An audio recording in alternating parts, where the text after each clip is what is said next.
en af the grand old men i Holgerhesten. Ja. Tonning Rasmussen. Det er det, ja.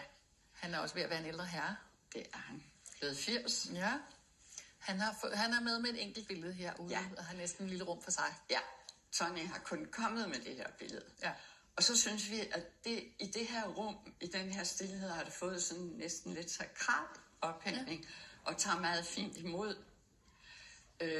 Tonning sagde jo, det er jo også AS-billeder, men man kan sige, sådan i modsætning til dem, eller vi, der arbejder sådan mere med valørfarven, altså mellemtoner og sådan noget, så vil man jo nok sige, at Tonning arbejder med det, altså man kalder signalfarven, ikke?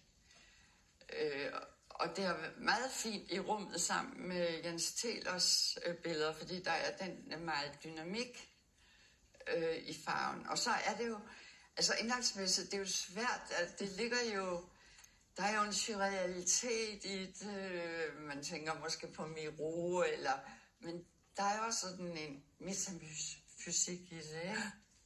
Og så er det jo karakteristisk, altså man kan altid kende Tonning Rasmussens billeder, ikke? Han er jo også på Kunstmuseet. Ja. Der er også altid den der afgrænset. Ja. Altså der er ikke noget med at flyde ud med noget her, vel? Det er de afgrænsede flader og former. Ja. Og så kan man danne sig sine egne ansigter. Og... Ja. Så fra The Grand Old Man til en af de yngre gæster.